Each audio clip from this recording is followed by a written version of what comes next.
Nobody asked you if you were comfortable, Matthew. This is Call of That is Cthulhu, true. Achtung Cthulhu. That is This is that is all the about least being important thing. uncomfortable, as it were. But welcome everyone to part 2 of the DerWolf Den Spooky Stream. We are going to be playing Achtung Cthulhu, which is a 2D20 system similar to Star Trek Adventures that is made by Modifius Games, an absolutely fantastic game maker. We're not sponsored. Maybe one day we'll find out. I don't know.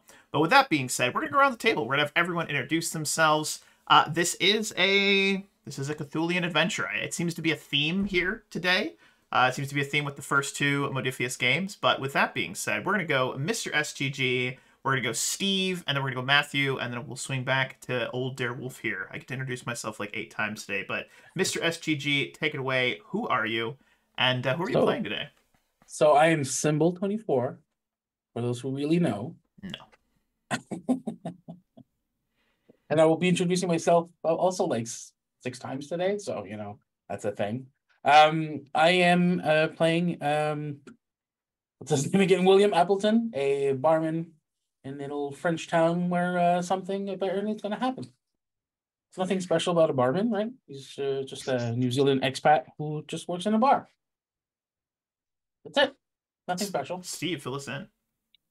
Hi, I'm Steve, and I will be Jack O'Hara, a former army boxing champion who was sentenced to 14 years of hard labour, but had his sentence commuted if he went and took on dangerous missions with Section M.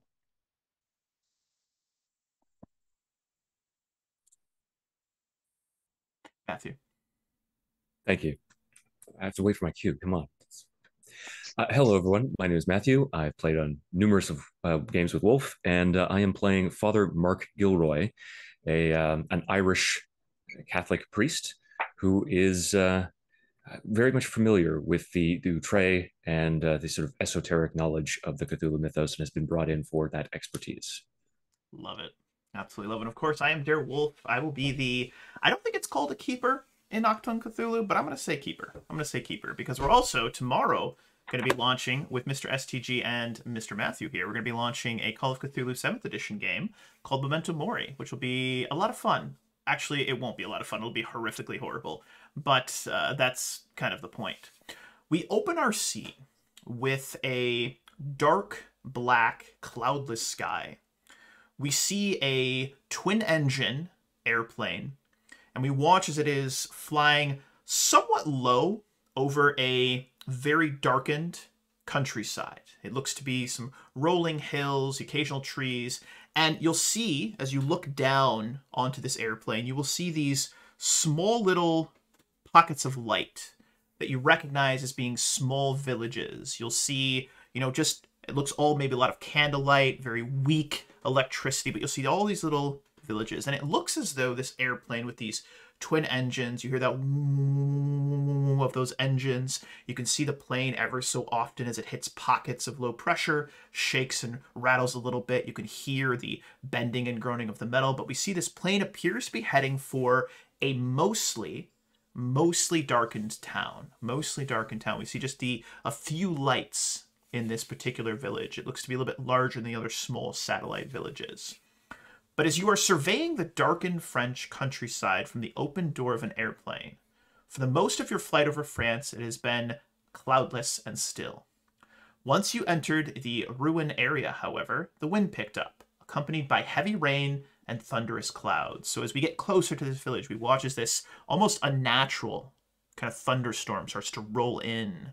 Seems to almost appear out of nowhere. You see the flashes of lightning through the darkened clouds.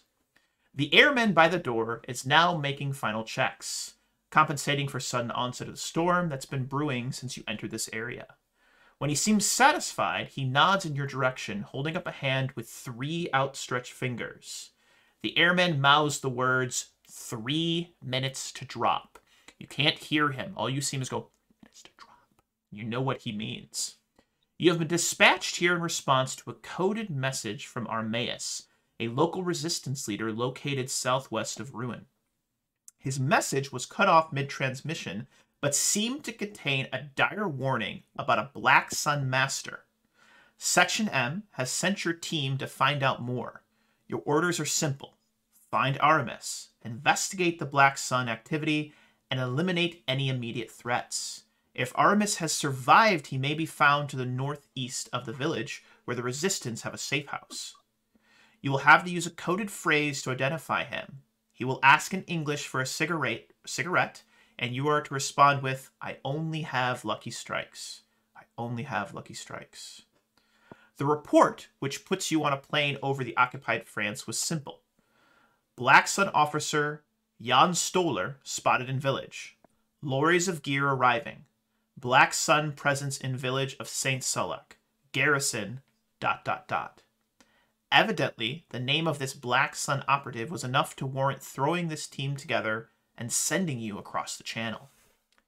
As you are recalling the events, the lights turn green and you line up, ready to jump from the airplane. As you look out the open side of the door, you can see darkened clouds, hear the resonating thunder, and then the sudden flash of lightning.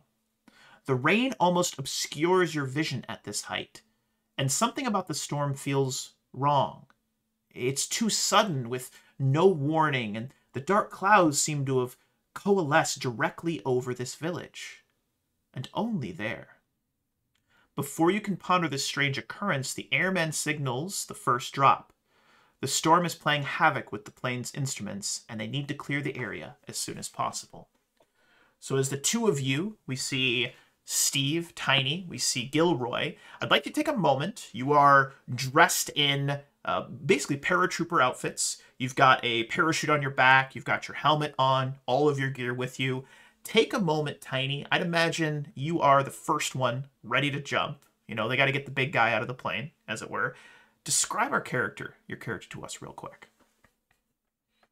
He has got some, he's dressed in camouflage trousers, some big hefty boots.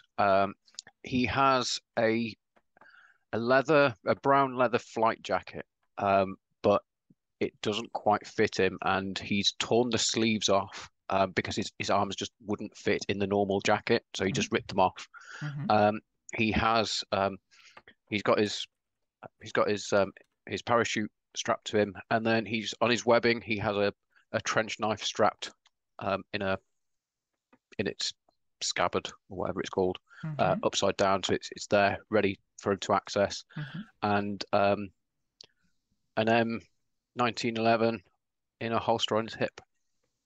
Beautiful. So he looks, dare I say, ready for action, as it were. Ready for action. Always. I like that. I like that a lot.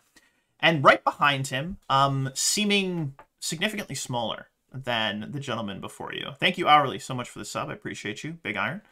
We see Matthew's character. Take a moment to describe that character to us.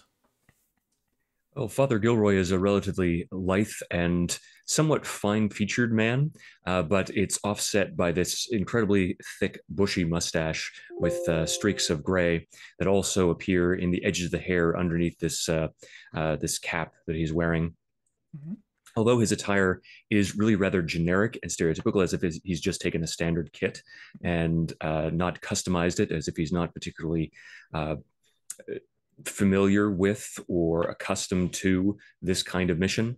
The one thing that stands out as somewhat odd is poking out from the edge of a jacket is something like the curls of yarn. And if you kind of take a little bit of a closer look, you see that it's the head of a small, ragged, slightly burnt and stained doll that's been tucked into his jacket.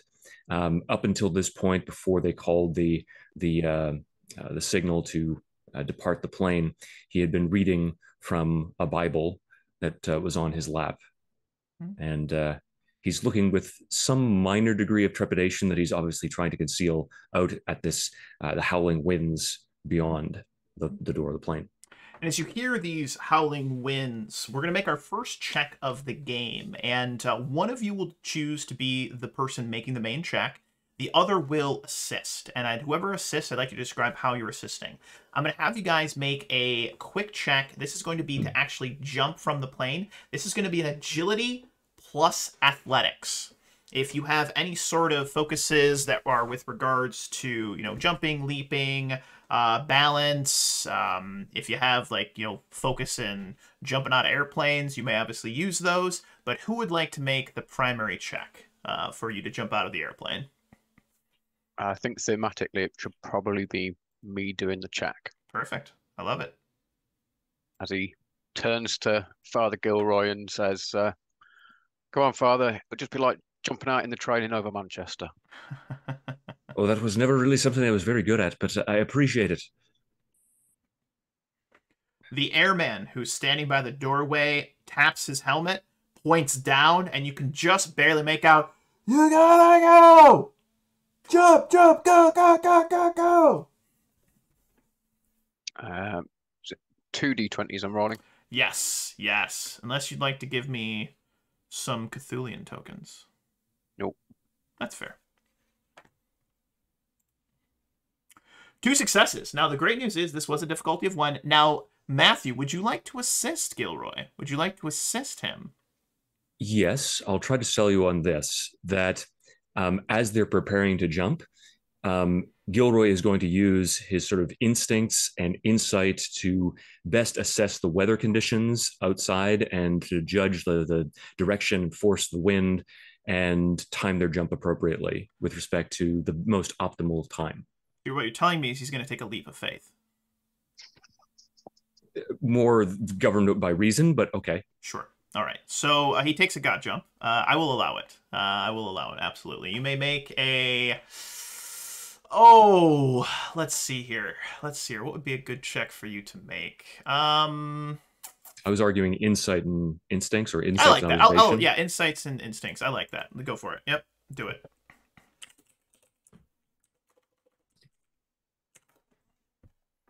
I like it. I like it. I like it. That's 1 success.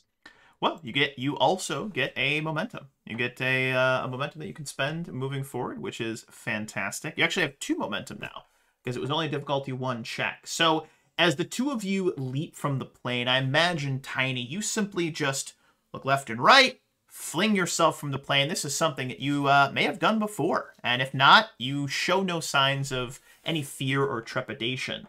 Right behind you, we see Gilroy. You look to the left, you look to the right.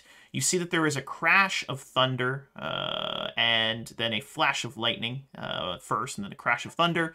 And then you see that the wind blowing by the plane, these gusts of wind, it seems to almost as though the storm itself is taking a breath. And as right as that breath happens and the wind seems to just pause, that you make your leap from the plane. The 2 of you can feel almost like rocks and stones. This rain is falling, but you are falling into it. You can feel it both on your faces as you are plummeting towards the ground in this free fall. Behind you, you can feel the wind start to pick back up and swirl as you are traveling down to the outskirts of this village covered by this raging storm. The 2 of you, almost in unison, pull your ripcords. You feel this kind of jolt, and you are both floating down through the air. As you look out towards the direction of the town, you see that there are a number of people, small little shadowy looking individuals, looks like little shapes moving around. Some of them appear to be marching in formation. And you also see a number of large trucks that seem to be German trucks making their way into the village. There's almost like a little parade of them. About a dozen of them are making their way into the village through the south side of the town or village. But as the 2 of you come to the ground, I'd like to pivot over to Appleton. Appleton, you are a citizen of the town. You are a simple bar owner or something. Fill me in. Fill us in a little bit about who you are and describe your character to us a little bit. For sure. So a few months ago, I moved in as a tenant in one of the boarding houses and started working as a bartender at the local tavern, pub, bar, whatever it is in this little town. And just slowly making, myself a member of the community and not well known, but just like a friendly face, if you will. And so Appleton is fairly average, so 5'6", fairly average looking, maybe more on the takes better care of his grooming than most with of the area. Mm-hmm. And yeah, normally seen in the typical white and black of a bartender. Excellent. So we find you outside of the walls of the city, the buildings. There's a small wall that's around this particular city, from an old times, as it were. But you've been watching the skies, and as you were watching the skies, you saw this flash of lightning. You heard the crack of thunder, and just on as kind of like a backdrop, there was a slightly less dark plane-like object that you saw in the sky, and from it you believe you saw two individuals jump out, and as you watched and there was another flash of lightning, you saw two parachutes, and you see them slowly dropping down. Now, about 2 days ago, you got a coded message from Section M mentioning that they were sending a couple of operatives your way that you were to rendezvous with and assist in locating Armis, this leader of the resistance, whom you've actually had some run-ins with, and all good things. You've worked with him to help fight against the Nazi occupation of this town, but you've also lost him, and with the increased presence of the Black Sun, you have been forced to keep a low profile, as it were. You've been really forced to keep a low profile. What I'd like you to do, though, is those two parachutes land. I'm actually going to have both groups. Roll a reason plus observation. Now, the goal of this reason plus observation is you need to orient yourselves, and you need to find each other. Now, Matthew, Gilroy, and Tiny, you also are both aware that you are due to meet a resistance fighter, a contact.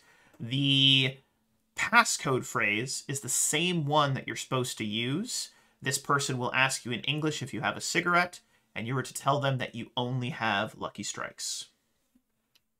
The difficulty on this check is a 2. So pick one person of the duo group to make the check, and the other person may assist. I've got a 12 total on that. What about you, Steve? I have a 7. Nice. Then I'll take the He lead is there. all brawn. Love it. Love it. I will take a momentum to roll 3 dice, if that's all right. Absolutely. You have 2 to spend. Oh, then I'll do the same thing then. Yeah. And focus of... I don't think instincts would really apply there. No focus for me, so...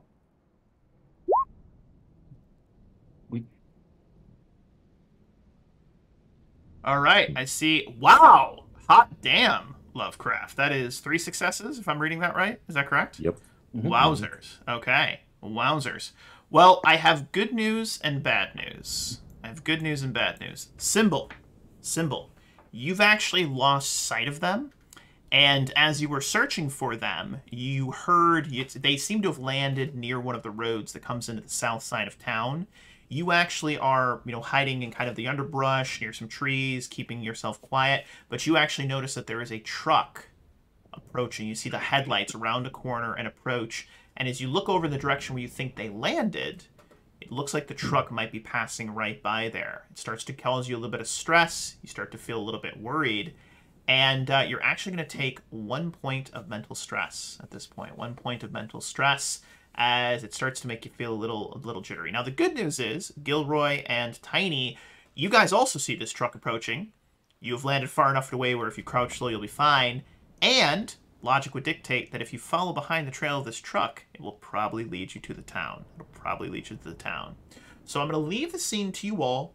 You can watch the truck pass by. You could attempt to maybe jump into the truck, get under it, use it as a means to get into the village, but you guys tell me what you want to do. I'd like to start with Appleton. This is the situation you find yourself in. What is your plan to attempt to either help, to just hold tight? What are we thinking? Oh, I am totally going to try and hide even more and get out of the way and just observe where I think they were, and the truck as well to see if anybody gets on or. Okay. So you're going to see if anyone else gets on. So what I'm going to have you do, actually, if you don't mind, is I'm going to have you roll an agility an agility and stealth. Agility and stealth. Mhm. Difficulty of 1 on this check. So we're in. Sorry, we're more in the underbrush in forest. So okay, urban stealth will not Unfortunately not, be a no. focus. It would not work. So, but that's still like a good number for me, so it's fine. Agility, stealth. That's and we do have 1 momentum, right? Currently, Or was it you Yes. it was a do, difficult yes, because Gilroy did get you a momentum. That is correct. So we have 1, right? So I'll use it. Or I thought the difficulty was 3. A difficulty 2. Forgive me. If I said 3, I was mistaken. Focus. And 2 successes. Nice. There we go. Awesome. So you're gonna get that. You're not gonna get the. You're not gonna get any.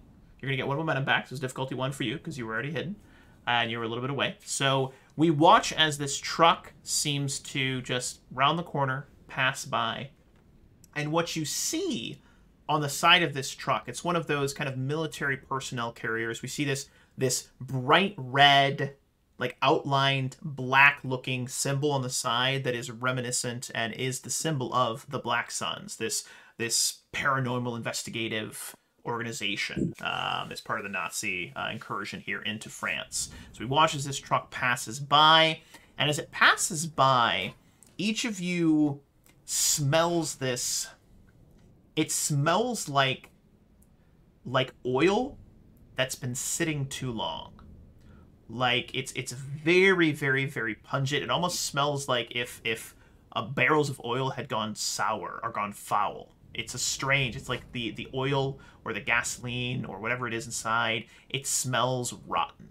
It's a very strange thing. You can just barely make out as it passes by several large black barrels. Looks to be about half a dozen in the back part of this truck, and it's moving its way towards the village. But with that being said, the truck passes by. You guys may proceed as you see fit. So I think as they're crouched down in the underbrush, watching that truck pass them by, Gilroy is going to lean over to Tiny and say, "You know, Mister O'Hara, is it? They're certainly not trying to hide the fact they're here. That's really rather ostentatious of them." Just Tiny will not like turn and look at Father Gilroy and just go and just say, yeah, Krauts tend to like to announce their entrance to a place, don't they? I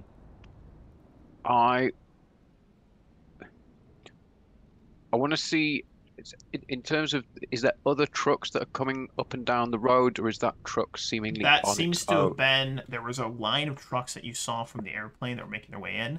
This seems to be the vanguard. This was the last truck making its way into the village. Great question.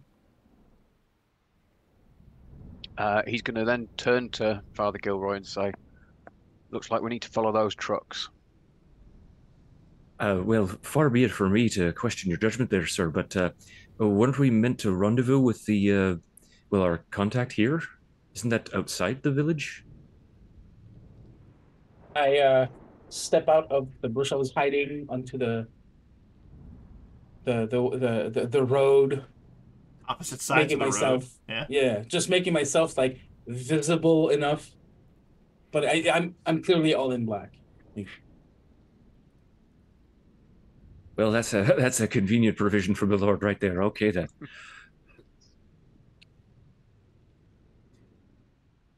I think Tiny will probably like turn to him and go, the Lord provides, I guess.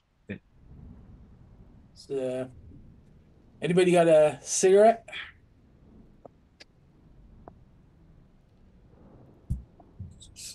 Sir? Tiny will pat himself down and then produce a carton of cigarettes and offer him one and say, it seems I only have Lucky Strikes. They're actually Benson Hedges. Beautiful. Beautiful, beautiful, beautiful. Beautiful, beautiful, beautiful. So as the 3 of you have now rendezvoused just outside of this town, we have a bit of a conundrum. The next question is, how will you gain access to the village, to the town. Now, Appleton, you would know that the Black Sun have set up basically a stronghold in this village. And there is a large kind of chateau that is near the center of the village, built up on a hill, and that appears to be where the Black Suns have their main base of operations, but the entire village, this entire town, is just completely engulfed with Nazis. I mean, they've got basically a small army here. So the question is, would Appleton have any suggestions on how to approach? Do the two that have just arrived have any ideas? So please discuss. How would you like to gain access to the village? I think Tiny will pointedly ask Appleton sort of where the main congregation of Germans is, presumably this chateau. Is the chateau like on the edge of the town, or is it right smack bang in the middle? Center. Dead center of the village. You gotta Nice, make it easy that's for you. Come on, convenient. get out of here. Well, big guy, we've got a castle with a bunch of crowds in it and checkpoints all along every road with a few patrols. So this is one hell of a puzzle to go through. I could Is go. there any likely? Is there any of the routes into the center that are less heavily defended, less number of guards on a guard post? DM. So here's a great learning opportunity. You guys have a momentum. Now it takes 2 momentum to create what's called a truth. All right, and this allows you to basically create an advantage, similar to Star Trek Adventures. So you don't have enough momentum to do that. However, if you'd like to make a check, perhaps the game master would make that check a 0 check to see if you can gain some momentum. He's feeling very generous right now. So looking up the road, Tiny wants to, or he's going to sort of crawl along in the ditch at the side of the road that all French roads seem to have, and then like get to the nearest like garden wall bit, and then peer around the corner and see sort of how far the nearest checkpoint is. If there's a decent amount of cover, that doorways and stuff like that they can sort of shuffle along and get inside, get further into the town. But he wants to do that without raising any suspicions or being seen. Okay. So what I'm going to have you do is I'm actually going to have you make a coordination and survival check. Coordination, survival check. Difficulty. Could I sell you on a coordination tactics? I'll allow it.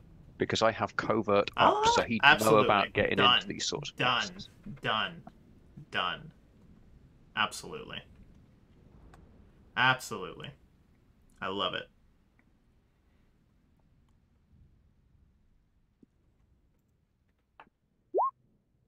That is 2 successes. You've gained 2 momentum. So here's what I'm going to have you do. I'm not even going to make you spend that momentum. I'm just going to give you that momentum that you can hold on to. What I'm going to have you do is I'm going to have you tell me, what have you discovered, Tiny? What is your tactical approach that you can use here? I'd like you to take the reins here for a moment. So I think that as he's peering around that corner and he's watching the nearest little checkpoint, it's a typical 2 foot by 2 foot little wooden box with the wooden little roof on it, and a traditional sort of concrete weighted barrier that goes over the road. And as like the last truck goes through, the couple of guards that are manning that checkpoint, one walks over to the other and they just start chatting, and one passes a cigarette to the other one. And they're kind of they're not on guard anymore because the truck's gone through, so the boss is already in there, so we'll sit down for a bit. So these particular guards are being a little lazy right now, and you can sneak past them. They sling their MP40s and they're like, we'll chill out for a bit so it's kind of a crazy night tonight. I know this weather is so strange. It's kind of weird how it keeps following us everywhere, isn't it? I know, it's almost like maybe we're the bad guys. Have you ever considered maybe we're the bad guys? Maybe we dress all in black. We're trying to summon these Cthulhian horrors. I'm thinking to myself, no, Hans, you're completely wrong. We're the good guys. Cthulhu is our friend. Look at him. You see the little plushie that I have here? I got it from our gift shop. And they're just going back and forth about that, as it were. But with that being said, you are all able to, following Tiny, unless anyone has anything else to add, you're able to actually sneak your way into the outskirts of this village, like just the inside of the village wall, without any real problems. You listen to these two Germans arguing about whether or not they're the good guys or the bad guys, and you make your way into the village. It takes roughly an hour to reach the village. Up to now, the German presence in the area seems rather remarkable. There have been several patrols that were spotted, as well as several guards posted along the outskirts. The village itself is small. Your intel suggested it is the home to less than 100 people, and the most noticeable building is the stately chateau at its center. Chateau? If not for the Nazi banner draped out of one window, it would look like a quaint and luxurious retreat from the nearby ruin. From the balcony, an officer scans the area with field glasses. An MG-42 crew sits behind sandbag barrier, peering out occasionally, while smoke from a camp stove rises behind them. The most disturbing observation you make is the German soldiers here are not normal Wehrmacht. The Black Sun have definitely taken over. They are easily recognizable with uniforms showing their insignia, prominent gas masks and helmets. For them to have taken over this village so completely does not bode well. As you consider this, you notice a handful of scared-looking villagers being escorted at gunport into the chateau. What would you guys like to do? So we still need to meet up with our contact. Your objectives for this scene are to locate Armas, gather further information regarding the Black Sun takeover, and also avoid detection by the Black Sun forces or collaborators. All right. I can bring you to the last known hideout Armas was occupying, but I doubt he will be there, but it's a starting point. From there, we can try and find more information. That being said, this is going to be, well, a tight squeeze for you, big guy. Yeah. I think you should fit. So I'm gonna lead you down some, well, interesting parts of the city, if you will. These are not normal routes by the other resistance, as it might be too much in plain sight for them. Well, sir, this is your show, so lead the way. So yeah, the idea is to follow like these back alleys that are made not for people, but since I'm smaller, I fit. All right. I like where your mind's at. I like what we're thinking here. So what I'm going to have you all do is you're going to make an agility athletics check for Gilroy and Appleton, as you've described yourselves as being of a little bit smaller stature. Your difficulty is going to be a 1. For Tiny, your difficulty is going to be a 3. Okay. So it was agility and what? Athletics. Athletics. Right up my alley. Can I buy one of those spare D20s that we have sat around in the lantern? I think I'm also going to get one.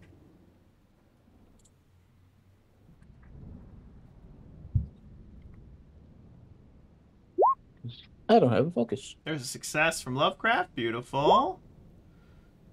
Symbol 2 6. Whoa! Whoa! Jack O'Hara. Holy Let's crap. go, Steve. All right, so he gets his successes. We get 3 momentum back. You get the momentum. You get the momentum. Where we're at 4. Which is fantastic. Absolutely fantastic. Use 2. So, wow, that's incredible. Absolutely incredible. So we watch as Tiny seems to compress himself like a gelatinous cube and starts to squeeze his way through this very much tinier than he should be. There's a little bit of scraping, a little bit of groaning, a little bit of grinding, but you're able to slip your way through some of these small, almost non-people-sized alleyways, and you're slowly making your way towards this old hideout for the Resistance. As you get to the hideout, I'm actually going to spend some of my threat. I'm spending a couple threat here.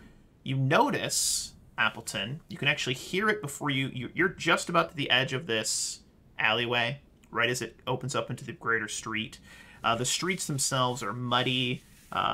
You know, there's a little bit of like old cobblestones on them. There's a couple of citizens maybe moving to and from their, homes. You know, all of them have these terrified looks on their faces, and you see standing at the doorway of what used to be, and I emphasize used to be, a Resistance hideout, are two Black Sun Nazi soldiers.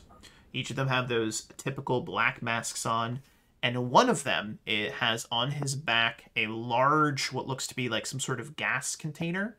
And if you remember, I had mentioned this smell of this almost kind of foul, almost like rotten smelling gasoline. You can smell that, and it seems to be emanating from the backpack that he's wearing. At the end of what appears to be a flamethrower, you can just barely see, there is a tiny little green kind of flame that appears to be like basically the igniter of a flamethrower, and it's just ever so slightly burning. Does anyone here speak German? I do. As do I. Excellent. So the two of you would hear. So Steve, Tiny, you're just going to hear, Jawohl! Wir müssen es exekuten! And you're just going to hear them screaming in German. And, not screaming, but you'll hear the two of them discussing to themselves.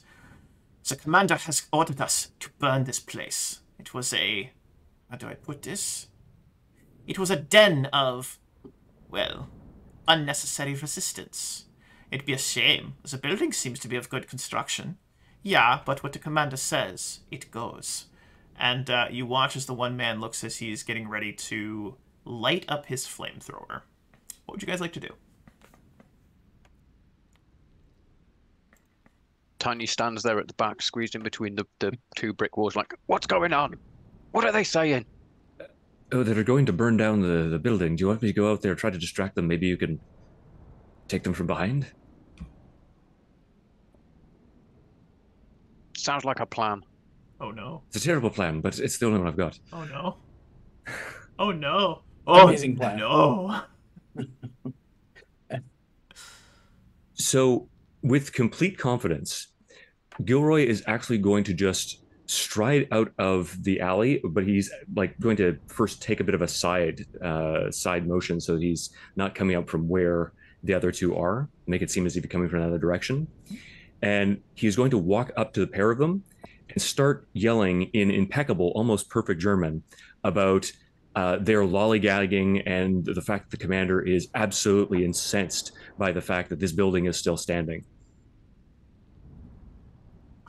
At the same time, I'm going to push myself out and then like use the shadows to get behind where the two of them are and draw his trench knife. He is also peppering in with those incredibly inventive and unique forms of German curses at these people.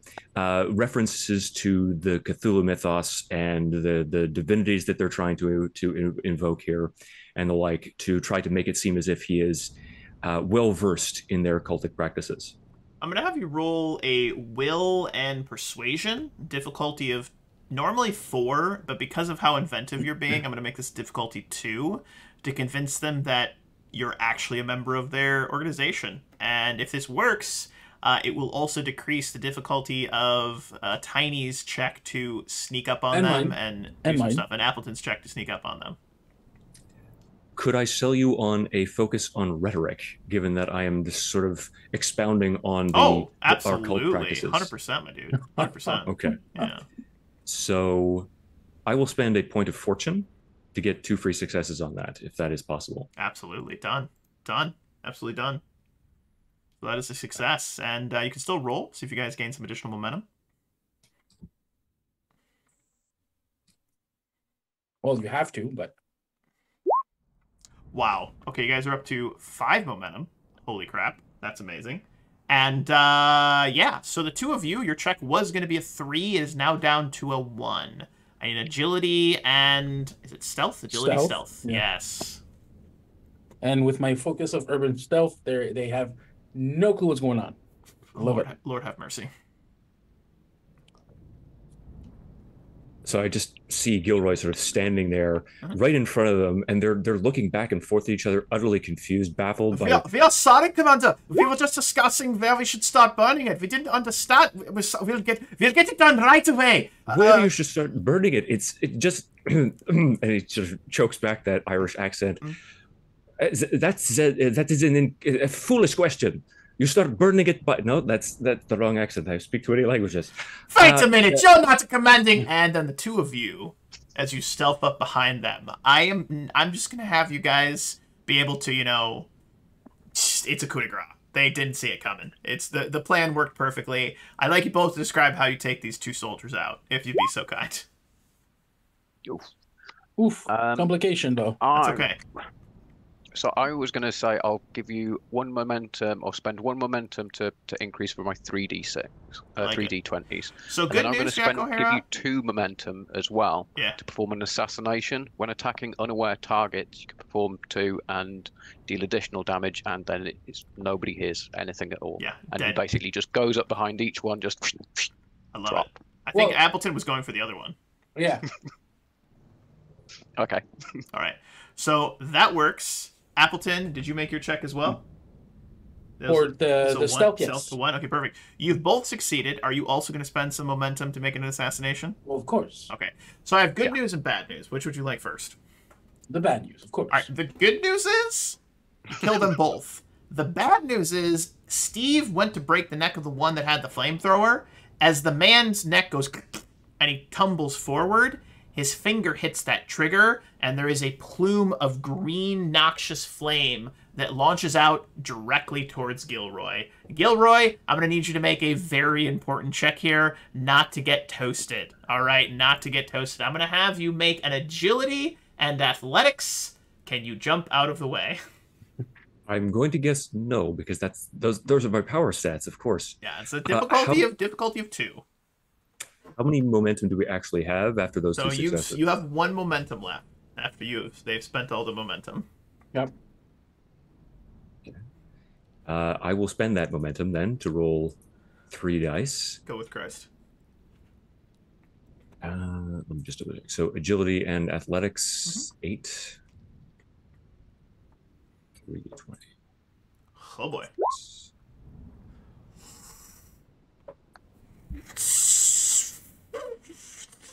Well, here's the good news. You get partway out of the way as this green flame lances out. Whoosh! It lances out. You go to sidestep, and you watch as this flame strikes your left leg as you lunge. You lunge, and you watch as the flame kind of pivots as he hits the ground and then strikes the building. And the building starts to just instantaneously is engulfed in flame. What is terrifying is that as this green flame hits the side of the building, we watch as it just almost instantaneously begins to turn to ash. Just this black, crispy, like charcoal that's been burned too long, kind of gray and black ash. As it strikes your leg, Gilroy, you are unfortunately going to take some stress. And we're going to see how that looks. We're going to see how that looks here. Bear with me for a moment as I get out my challenge dice. 2 points of stress. It's not bad. It's not bad. It just barely lances you. What is disconcerting, though, Gilroy, as it burns away your pant leg, as you look down at the wound, it is instantaneously cauterized, but the flesh has been turned black and gray, and you've lost all sense of feeling. All you have is just this dull numbness, and you're now going to be performing any additional athletics checks at -1 die moving forward for the rest of this adventure. He's just staring down at that wound as he, I guess, pats out the flames. That's the first instinct. As just he slams his hands down on it, grabs like the cloth covering that he has and puts out the flames, and then just stares down at that almost necrotized flesh that is close as you can view it. or understand it. And Tiny will walk over and like rub his head and be like, "Ah, shit. Sorry, Father. I mean, didn't quite go as planned." Oh no, no, it's quite all right. Actually, I don't even feel it. Maybe that's the shock. He's just going to reach out a finger and touch at that wound. Does it do anything? Does he see any change? So he's gonna poke it. Yes. You poke it, and it seems like if you've ever like gone to an old like charcoal grill, you've poked it, the skin and flesh that was burned seems to just flake away. It's like that first 2 or 3 layers of skin and then a little bit of the dermis has just been melted. And as you poke it, you see it just kind of flake away. You can feel that just beneath this surface is likely like muscle or maybe even bone. Once you do that, it hurts. Uh, would either of you care to help me? Just, oh, and he's actually going to turn over to the building that is starting to burn down. Forget about me. Is there anything you can get from the building before it goes up? Uh, uh, Tiny's Bursting gonna like flames. is the building like completely on fire? No, it's about a third on fire. The fire is spreading very quickly, and the building is starting to crumble in on itself. There's a couple of villagers that are watching this unfold, and I'm also going to spend some threat. You guys hear the screeching of what sounds like maybe a motorcycle with a little side buggy, and you hear what sounds like Germans shouting. As they're not moving towards you, but they appear to be moving towards the chateau. But the villagers are looking at you, and they look kind of afraid right now. So Tiny's gonna turn to Appleton and be like, help the father," and then like cover his face with his arm, and then just run into the building. And that like takes him out of his shock of like with green flame and stuff, and what the hell's wrong with the leg, and like oh okay, and then just like grab the father and start dragging him towards the small alleyway. I love it. So you move inside, Tiny, and what you find inside, other than this intense heat, the fire itself, it is hot, but it also smells acidic. It also smells acidic. Have you ever been in like a chemistry classroom or around chemical plants? There's that kind of chemically smell. It's what this fire smells like, and it's green, and it seems to be literally turning everything it touches to ash. It's not burning like wood would. It's just almost, it's like eating it, consuming it. But as you look through the building, I'm going to have you roll a pretty important check. I need you to give us an observation check, all right? And this is going to be with insight. Insight is what I need you to do. Insight. I was definitely the wrong person to do this. Probably. Difficulty on this is only a 2.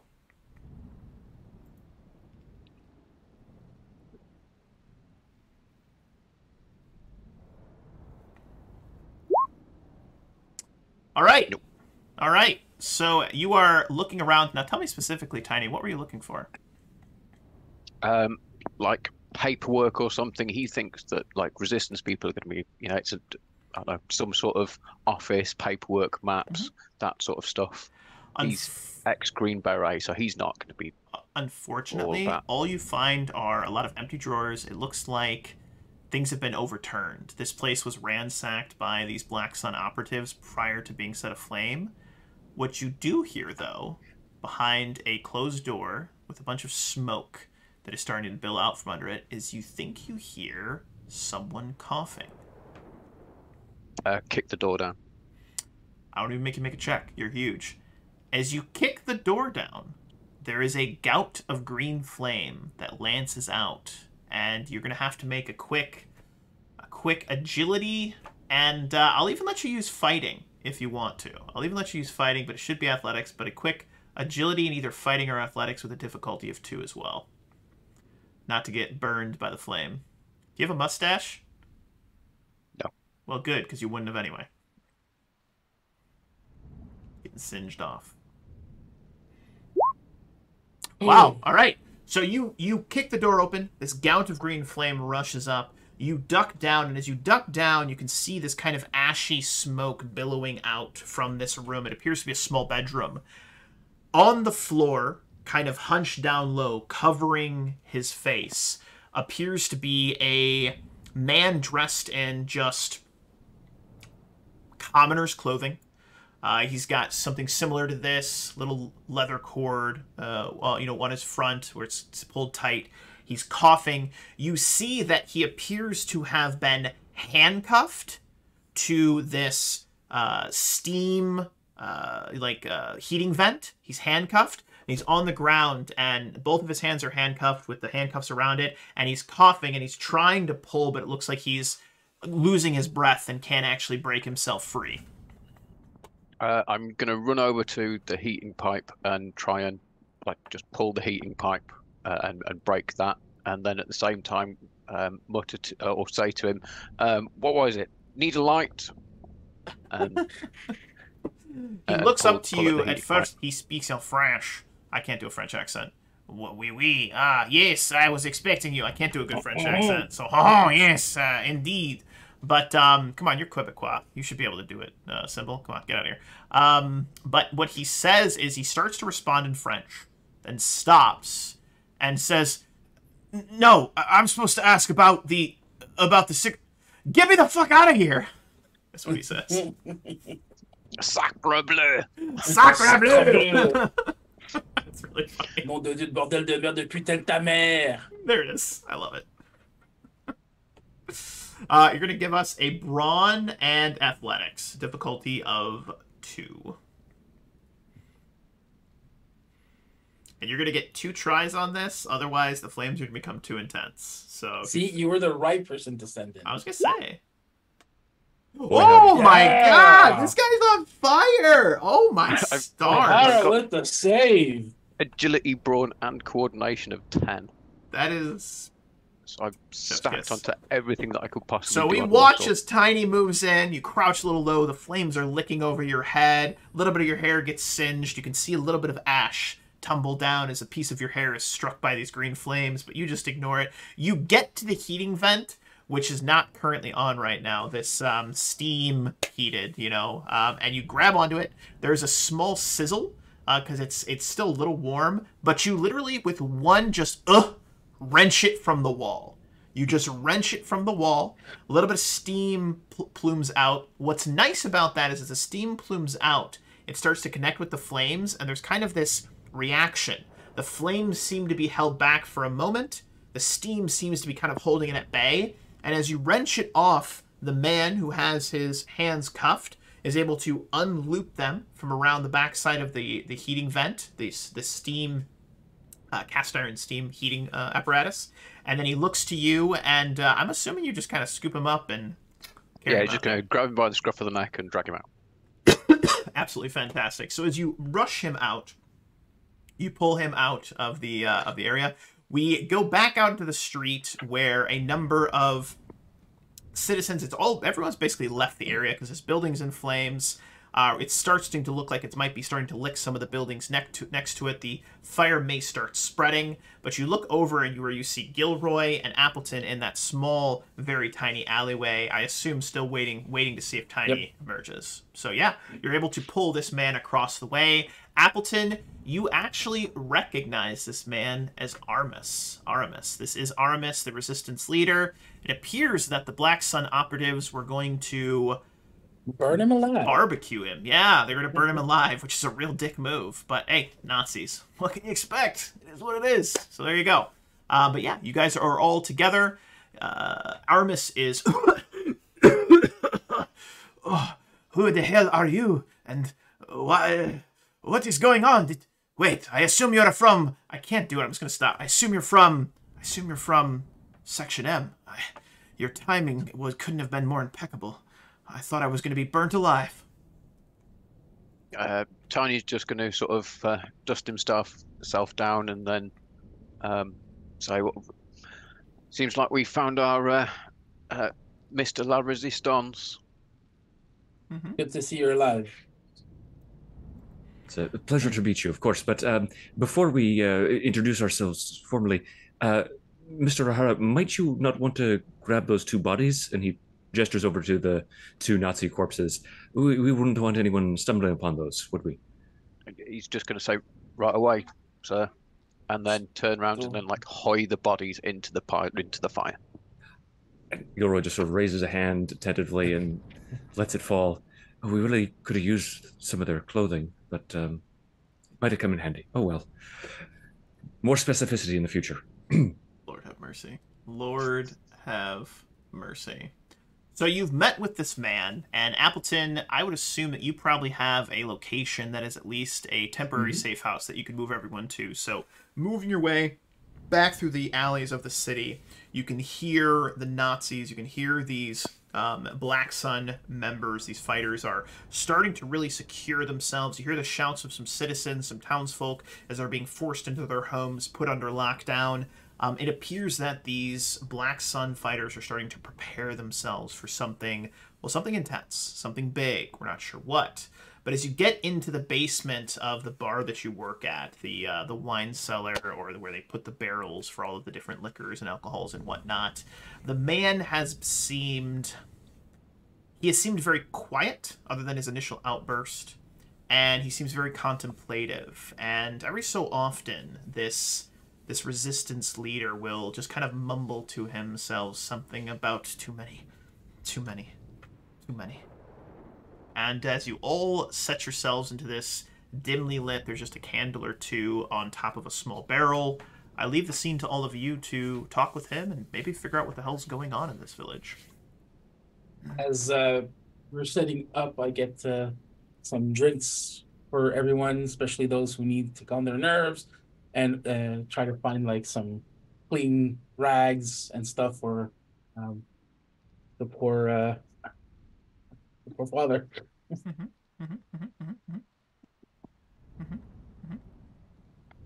And the father will actually just receive those and attempt to bandage his own wound, perhaps with some assistance from Appleton.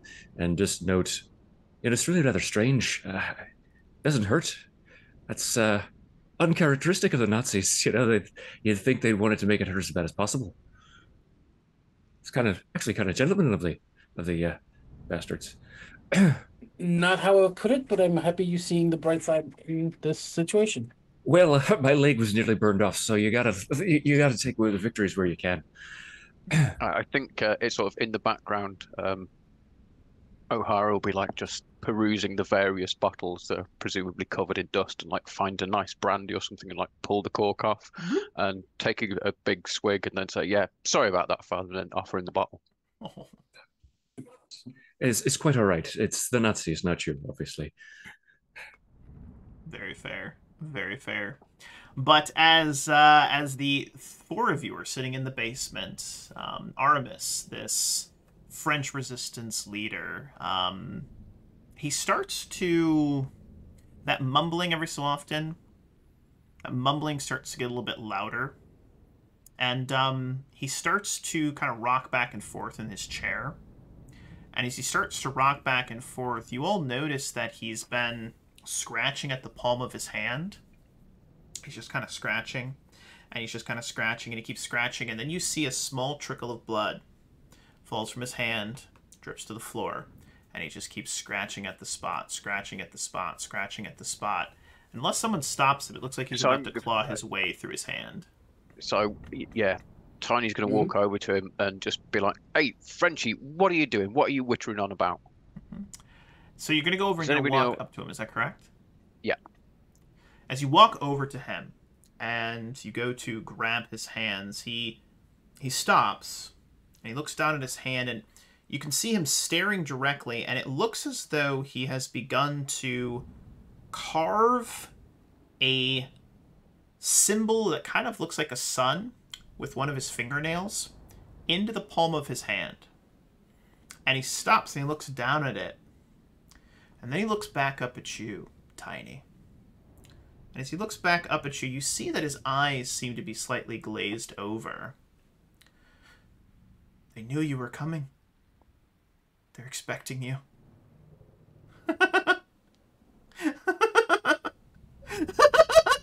The ritual's going to happen. Can't stop it now. That's why they're rounding everybody up. Can't stop it. Can't stop it. Can't stop it. And then as you backhand him, he tumbles over, landing onto the ground, and continues to chuckle and cackle to himself.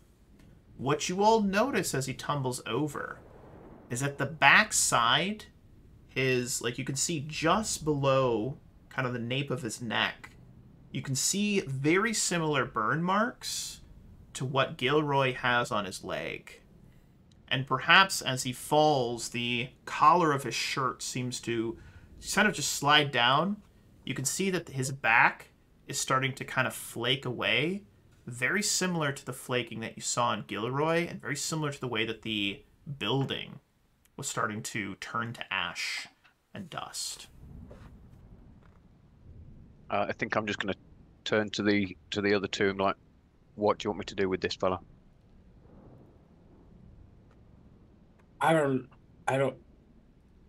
Are there any ideas? Well, this isn't exactly something I ever thought I'd say, but I think the Nazis might have had the right idea. Perhaps we should restrain the man. He's not entirely sane. I will look around and see if there's like any rope or cloth to tie the man's hands and wrists and ankles and gag him. What I'd like Gilroy to do is I'd like you to make a will and observation, academia, fortitude, survival check. Resilience. Do you have any focus on mysticism? I do not, no. Okay. So I'll allow academia with a focus on occultism then. So I don't have occultism, but I do have academia. I'll allow it. I'll allow it. So you don't have a focus, and but that's okay. What's the difficulty on this is going to be a 3. Okay. There's something that you think you remember. You've read some of these. You don't know a lot, I assume. It sounded like based on your backstory, but you know some about some of the occult type things that these particular Black Sun are doing, and you recall vaguely reading something about a particular something. You're not sure yet. We'll see what your check does. Okay. Would anyone mind if I gave him 3, whatever the equivalent of threat in this game is? Yes, please. Yeah, go for it. So I'll roll 4 dice then, with no focus. Like to see those numbers. Holy shiitake mushrooms. All right. That was a great roll. So here's what you remember, Gilroy. You've actually read about this very ancient, it was way back in, like, well before, like, the Egyptians built the pyramids, but it's a very ancient hieroglyphic, cult-like, occult scripture sort of thing that you've read about. And it is something along the lines of, from the ashes of many, he arises. From the ashes of many, he arises. This is the section of that transcript, the hieroglyphic wall, the writing that you said, from the ashes of the many he rises. And there's something about how things are turning to ash. This man is turning to ash. He's starting to giggle and laugh. He's starting to make these mumbling ovations to, he's coming, he's coming, he's going to be here, he's coming, he's coming, he's going to be here, we can't stop it. Ashes, ashes, ashes. Do with that as you see fit, but that's what your check reveals to you. That's what you recall. Then the father is going to just scan over the other 2 and see if there's any flicker of recognition in their eyes or a realization. Mm-hmm. Even if they don't know about the specifics, they might understand the implications of what's going on here. Mm-hmm. And seeing nothing, he's going to shrug and say, well, there's something coming, and I believe that the Nazis intend to make this one of their, and that's not exactly Irish, that's going into something else, some kind of bizarre funeral pyre for all these people. They're going to be burnt sacrifices or offerings. Not, Could you gag not him now, please? offerings. Not offerings. He's coming. He's coming. Narlatep is coming. Thank you. All right. So they're going to kill all these people and open a gateway for, from what I heard before you gagged him. Thank you. Nyarlathotep. What Nalatep? What? What's that? What? What? You know Satan. Well, yeah. It's basically the same thing. Well, that's bad. Yes. Like- Yes, it is. That is apt. Yes. Very succinct summation of our situation, son. O'Hara's just going to like push it. The guy who's bound and gagged, he's just going to like push him over so he's like on his side now, and go and just say, "Well, burning a whole town seems decidedly wank. We should probably stop him." You have any idea how we might go about doing that? He's just going to draw his knife and then look and shrug. I mean, that would be very intrepid of you. I respect the impulse, but I think we're going to need a larger scale solution. Appleton, if you He's were going to draw his pistol and his knife. I like the getting better. I'll enthusiasm, give you that. Tiny. I don't think that's going to be enough, even with all three of us. If we. He's going to holster both his pistol and his knife and say, "Well, I'm all out of options then." It's also possible that if we kill whoever's in charge here, whoever has a plan as to how to affect this ritual, we might be able to put a stop to it. Okay, now you can take out your gun and pistol. Exactly. He'll draw his knife again.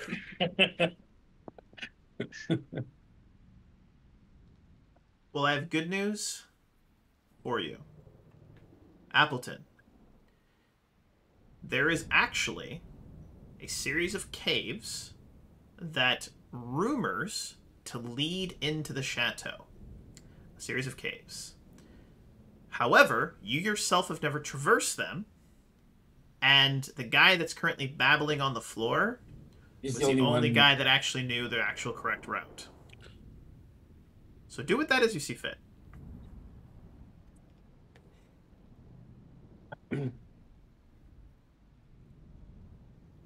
Now, if we had the proper guide, and they point to the poor babbling, we could have taken the caves. But I don't know how to get to the castle from the caves. Sorry. Yes. Caves south. Rumor that they go into the castle.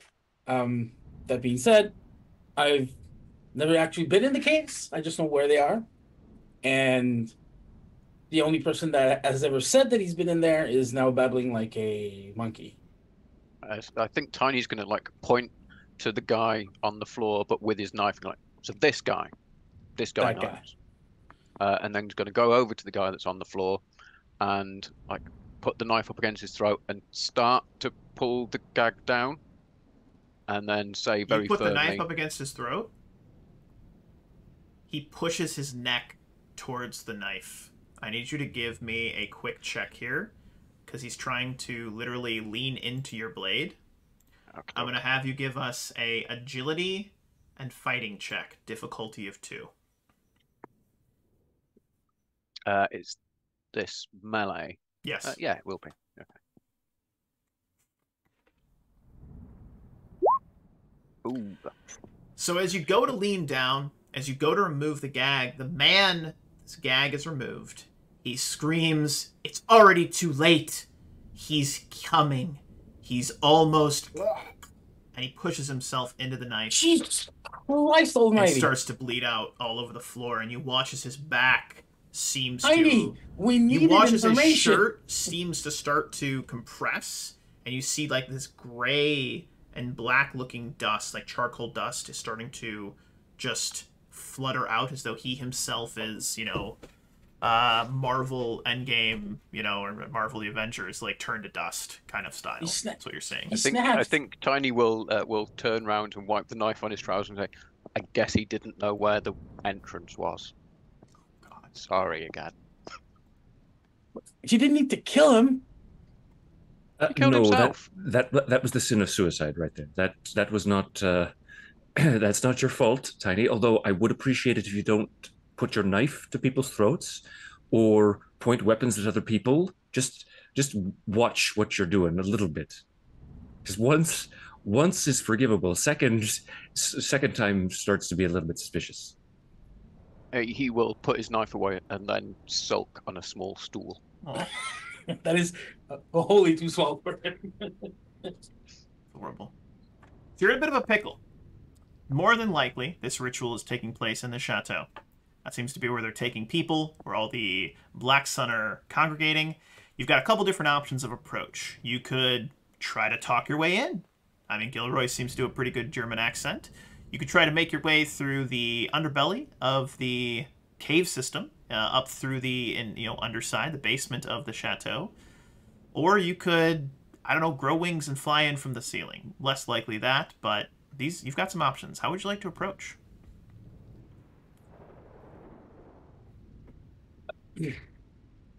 Mr. Appleton, this is your city. I mean, what's your position on the matter?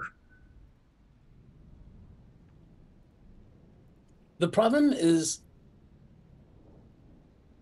Tiny doesn't fit in any German suit I've seen. And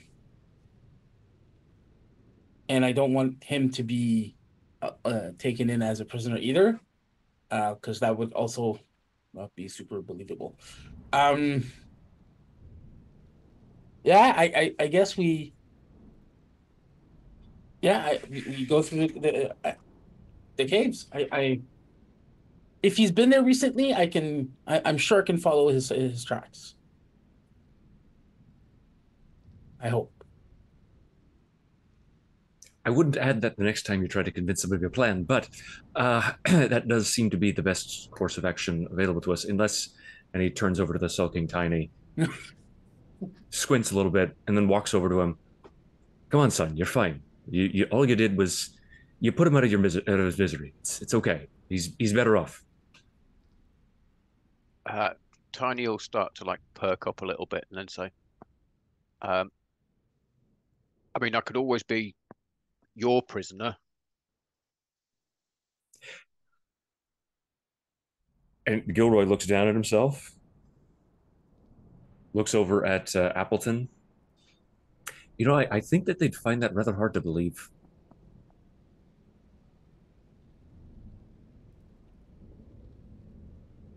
Look, and I walk over to one of those classic giant barrels. It's like undo a knob, pivot the barrel. It's like I have a bunch of Nazi uniforms, and I take one that's just a bit bigger than the biggest man in the room, and this still won't fit you. Anybody seen Tommy Boy? Anybody seen Tommy Boy? Bad guy in a little coat. It's like that scene is what it would look like. It's not gonna work.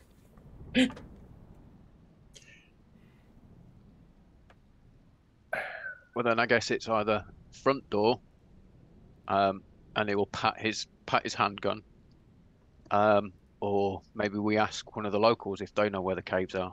Oh, I know where the caves are. That's not a problem. I just don't know the route inside the caves. Find one of the kids, they'll know.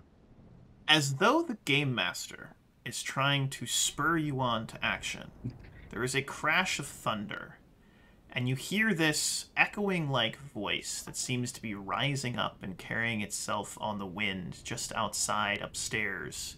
You can there's one of those little tiny basement windows.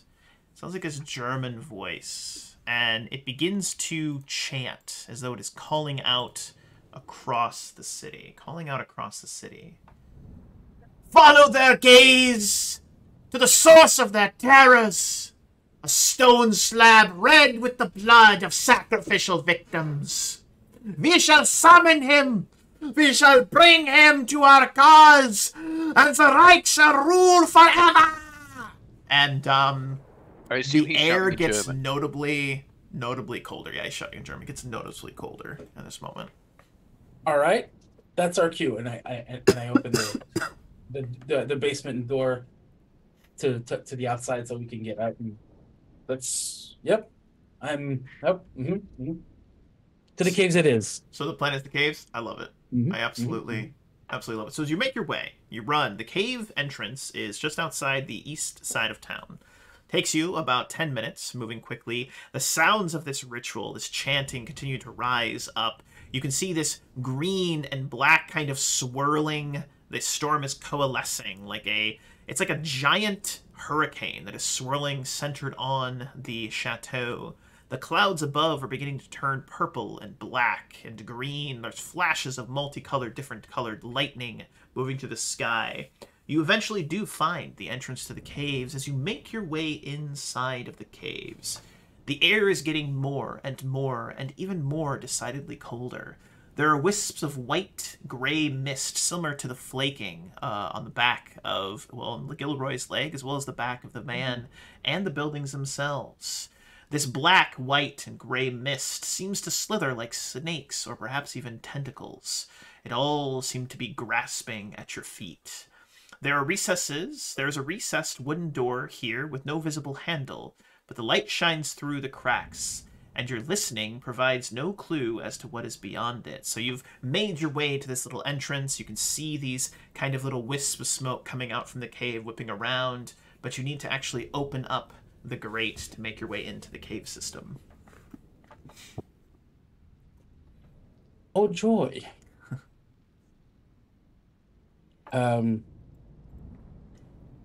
Okay, then.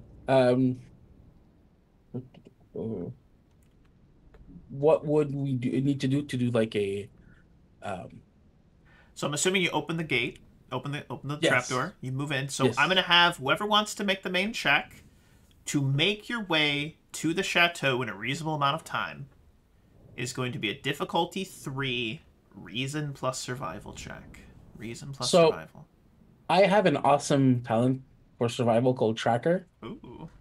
that gives me a first D20 for free. Oh, damn. All right. So that's going to be, I guess, me. But it's reason. Can I use my insight instead? You know what? I'll allow it. We're here to have It's some a fun. lot better. We're getting close to the epic battle. That's And when I get to yeah, kill all of you. because we don't have enough momentum, I will give you the 2 points for of threat I'll allow it. for that fourth dice. So If the other two would like to assist, you may do so, but you do risk complications. But we also have the opportunity to build up momentum. So I think that I will assist, and it's reason and survival. Roll a 20. Yes, roll a 20. Roll a 20. I do have 2 successes because that's a 1. That's good. And you said how many? You only need said 3, right? 3 to make there Yeah. a reasonable time. Oh, okay. Fair enough, Gilroy. Mr. I don't know how to track. Fair enough. Is Tiny helping as well? Tiny is rubbish at this. So what you find as you are making your way through these tiny corridors, this natural types kind of cave system that seems to go down at a relatively steep angle, then starts to rise back up. It splits off multiple ways. But what you found, Appleton, is there's some not incredibly noticeable, but with your tracking ability, you've noticed some footprints. They're old, but you can see the path that's likely been taken of folks moving supplies in and out, maybe children messing around and sneaking into the chateau from time to time. But you manage to find your way to this additional trapdoor and a ladder that leads up to what can only be assumed is either the first level or the basement of the chateau. All right. Here we are, gentlemen. Will See, this I told you it represent- could get us here. It was a near thing, and I did have to keep you from actually walking off that ledge. I said we're here. That is true. I can't deny the reality of that fact. Who's going first? I'm not exactly the spryest or stealthiest of men. And, I can continue going first. That's not a problem. Thank you, Mr. Appleton. As I bring down the top of the black beanie to cover as much as I can. There we go. All right. Trapdoor seems to be stuck. I'm going to have you make a simple brawn plus athletics check with a difficulty of 1. I don't even like really attempt like. I'm gonna need some tiny help. Just come back down, tiny, if you please. He'll climb up the ladder and yeah, he's probably going to put his knife in his teeth and then shove the door. There you go. Give us a brawn plus athletics, a simple check.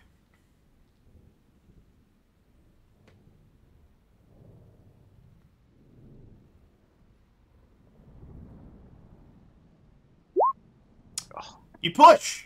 The door does not budge. Would you like to try again? Yeah. Everything okay up there, Tiny? You hear it. Oh. Okay, I'm going to use one I'm of my glad I didn't try that. burglar's tools.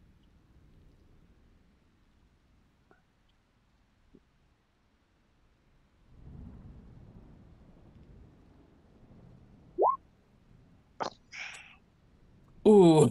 I have good news. And I have bad news. And bad news. You gain a momentum back, which is good. You go to shoulder the trapdoor. It feels like it's swollen shut. You can see these wisps of mist that have been rolling out. It almost seems like it's kind of swelling with this kind of misty-like smoke that's moving around. But as you shove the second time, you put a little bit too much effort into it. 2 things happen. The rung of the ladder that you're on snaps. The door crashes open, and you slip and start to fall. Now, the ladder up was about 15 feet up in the air. I'm going to have you make a quick athletics check here, if you'd be so kind, just to make sure you don't break your legs as you stumble. So as you go to fall, I'm going to have you make an agility and athletics check, please. What's the difficulty on that? Difficulty on this is going to be a 3, because you did lose your footing. Okay, I shall use a second round of my...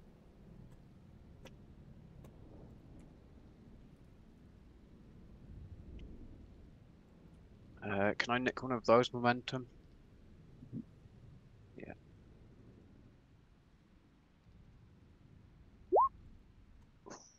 You take 3 points of stress. 3 points of stress as you fall hard onto your right leg. And very similar to Gilroy, now any athletics checks moving forward will be at minus 1d20, as you have not broken, but you have severely sprained your right leg. Oh no.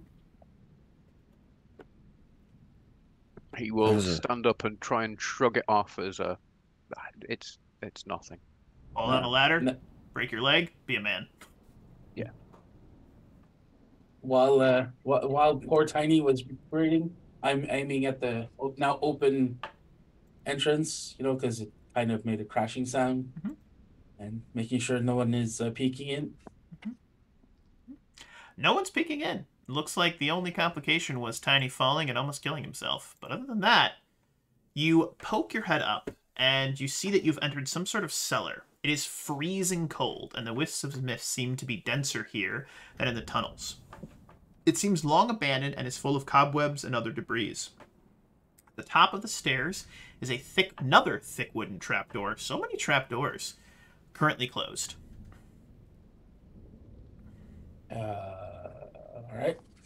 Let's see how this one opens up. Opening the trapdoor, you see an additional stairwell that leads up to another... No, I'm just kidding. That'd be terrible. Poking your head up through... You've entered into the real horror of this place. It's just a maze of trapdoors.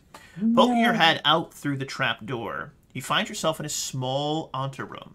Anteroom? A-N-T-E-R... Anteroom? Am I saying that right? Anteroom?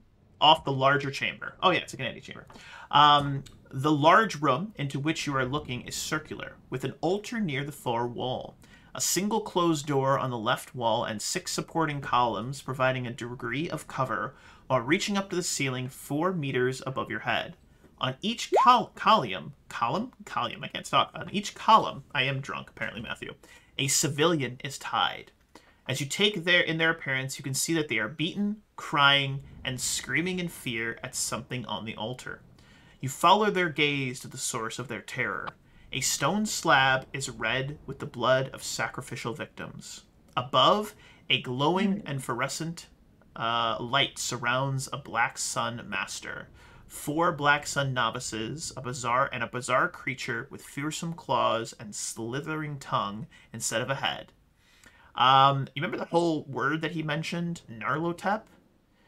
You vaguely remember some hieroglyphs that you saw in one of these ancient books, Gilroy. This kind of looks like that. The creature itself does not seem to be fully formed, and above, a dark presence seems to be forming in the air as the chanting of terrible ancient words continues. So you find yourselves poking your head into what appears to be a summoning of some otherworldly Cthulhian horror. This thing has the head that is just a gaping mouth with a large tongue.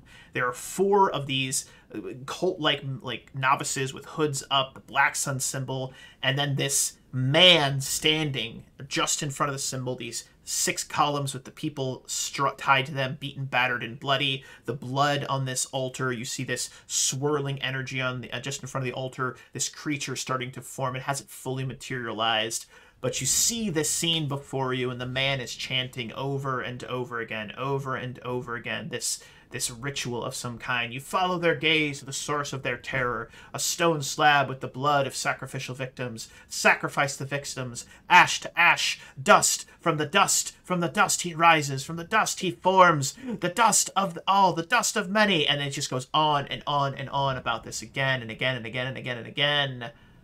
What would you guys like to do?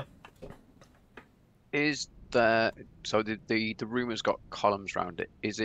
Are the foot troops like looking in our direction? Is there an ability the only to, like, people hide you see in here, the only people you see in here columns? Are the novices and the Black Sun Master. You don't see any other troops. It appears it's just them, the 6 civilians, the strange half-formed monster that is being summoned. That's all you see. So I will try and dart stealthily behind one of the columns and try to start to free the poor person that's stuck to that column. I think Tiny will do something similar, except instead of freeing the civilians, he'll try and make his way as close as he possibly can, stealthily, to the group of novices and the big priesty fella. All right, so this area is going to be set up into 4 zones, okay? The first zone is the antechamber, where you guys are located. Second zone is going to be the front part of the large cathedral. The third zone is going to be the altar itself, and the 4th zone is going to be behind the altar where the civilians are, all right? So antechamber, front of the area, altar, behind the altar. Does that make sense? Okay. All right. Tell me where you guys would like to move. You can move up to 2 zones at any given point, all right? And then you can make actions. So you've got a couple different, like, this is the way, it's kind of, again, theater of the mind, but there's these different zones. So you guys are in the 1 zone. You could theoretically go to zone in front of the chamber, and then the zone, like, that's where the altar is. If you wanted to push yourself, you could then get around behind, all right? So Tiny, you could definitely make it up to the altar, get near the novices without any problem.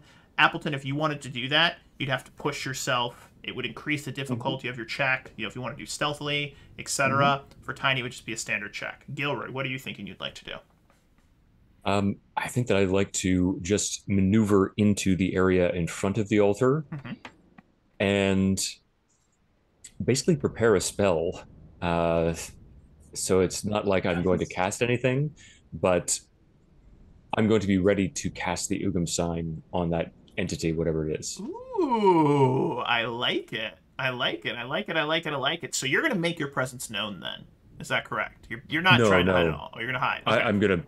Okay. If there's some sort of, like, pillar there or pews, any kind of objects that I can hide behind. Yeah, absolutely. I love where your mind's at. Absolutely. There's definitely some pews. So this ritual, this master, he is summoning. You see this creature. It's the size of 4 or 5 men. It's huge. It's got these long arms, these claws, slithering. It's letting out this unearthly, unbelievable kind of noise. It's echoing. The civilians are weeping. The cultists are chanting. We're going to start making some checks.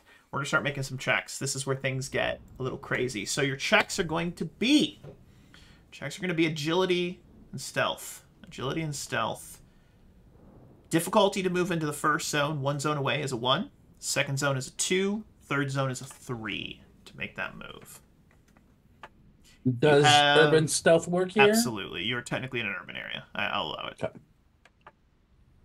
I'll also allow to be sold on any other variations of this check if you can sell me on it. I'm pretty chill about it. Stealth. Camouflage? Yeah, absolutely. Yeah, I got nothing. All right.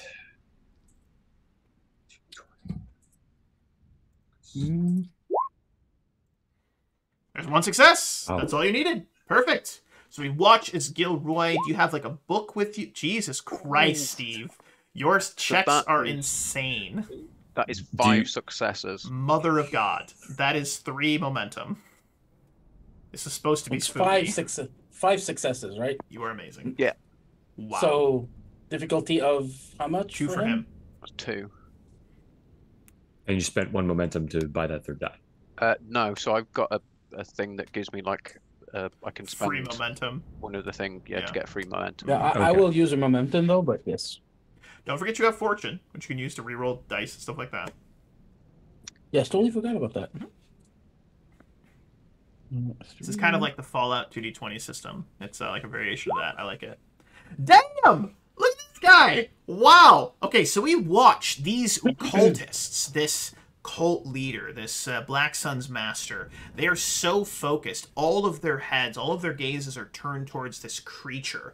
As you get up close, Appleton, you actually can see their faces are a mixture of, like, disgusting glee, but also coalesced and mixed with pure terror.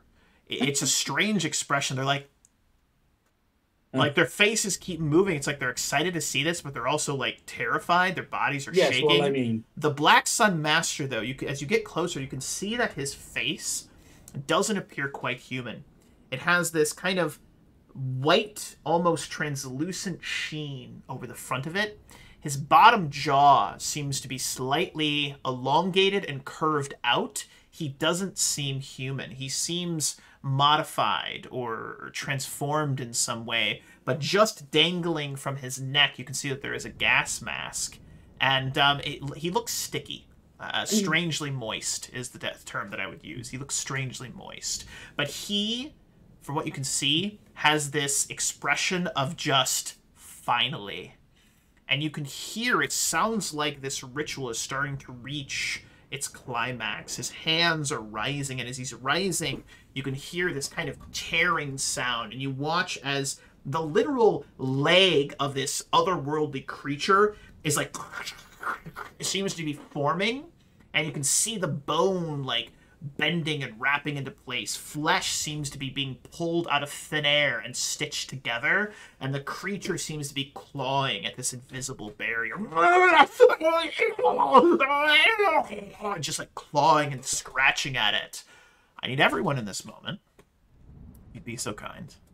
I need everyone in this moment. I'm going to have you guys make a quick will and resilience. Will and resilience on this one. Will and resilience. If you have fortitude or discipline, I'll allow it.